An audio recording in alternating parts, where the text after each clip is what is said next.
There's a story about FEYI Daniels, who is Iraned Christian Church of God or whatever they call him, and he has been arrested and sentenced to life imprisonment for raping 3 of his members.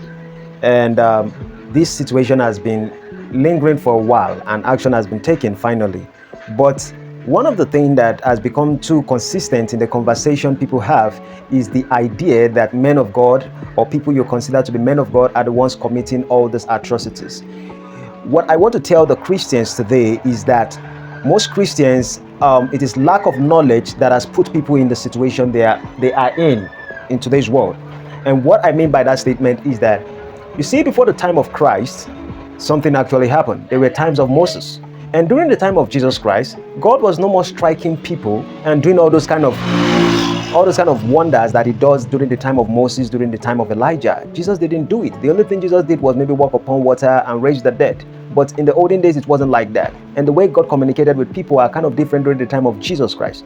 So when it comes to this stage that we are in, we are no more in the evolution or revolution of the idea of people are called the men of God anymore. We are in the revolution of spirituality. Spirituality does not mean that you are believing in one God or you're not believing in one God. Let us debunk the idea of men of God. What is the meaning of a man of God? In the olden days, it meant something. Now it doesn't mean anything. In fact, it is not our culture as Africans to believe in Christianity in the first place. But let us say, for the sake of argument, we've believed in what we want to believe, and we've thrown out all our own cultures and tradition. Now, where is the problem really lie? The idea that somebody believe in God and the idea that someone believe in spirituality has become a bigger conflict among religious people. Now, I gave a description to someone when I was talking about this subject. I said, God simply means that it's an idea of someone is the creator and that creator is watching you. The moment you have it in the concept that someone is watching you, someone knows you're in and out and goes around, it simply means that you are restricted by certain things because there's a man that is watching you upstairs that will judge you. You're using the form of humanity to see God. And so some people say God is King of Kings, some say God is Lord of Lords, some call him Lion of the tribe of Judah. You're talking of confidence when you name him as a Lion of the tribe of Judah. You call him Jehovah because you believe that there's a power of something that is a God. That is a perspective that doesn't really make sense. The real perspective is spirituality. If you really want to be liberated from all these pastors taking advantage of you, is you have to see religion as spirituality, not as God.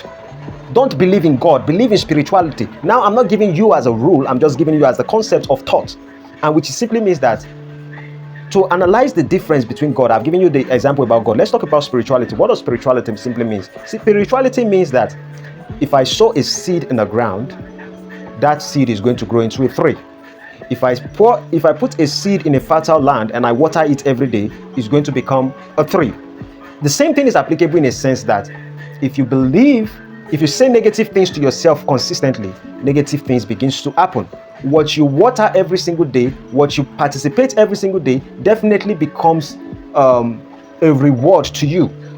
If you participate in positive things every day in your life and you take it as what you meditate in and you foster your attention towards those things, that's good things are going to come back to you. And if you channel your energy into negative things, it's definitely also going to come back to you.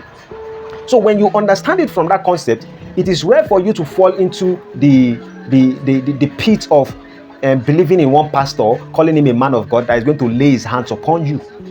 Lay your hands upon who? You, simply because you don't understand God's concept. You don't understand that God is an idea that is being sold to you. Who have seen God before? Imagine they call God omnipresence, and then they tell you that when Moses wanted to go into a land to view God, he said, God, show me your face. God then turned his back against him. You call yourself omnipresence and you can see everything. At the end of the day, you are turning back. If you're everywhere, how can you turn your back against that person to see your back? That is, sorry to say, it is a lie.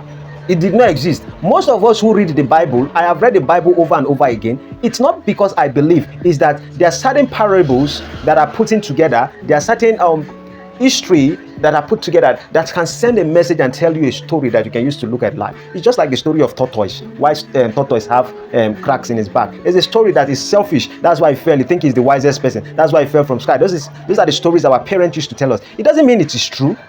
The same thing about Moses. It doesn't mean it is true. It doesn't mean there was a burning bush. But Because people lack knowledge, and the Bible said it's very, I'm not going into the scripture, the Bible says something, my people perish because of lack of knowledge. People can think for themselves. A man that calls himself a man of God and goes after buying property in Lekki so that he can, why will you buy property in Lekki that is very expensive? Instead of you to give that money and help people around you who are suffering, you go to Lekki because you want to be living as a big man so that you can entrap all those ladies.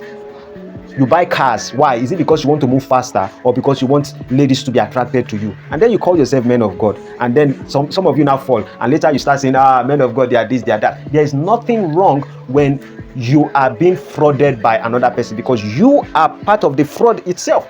Nobody will fraud you if you did not participate in fraud. At least I say, okay, bring 2 million, or I will turn it into 20 million. You brought the 2 million. If you are not a fraudster in the first place, would you have believed in such thing?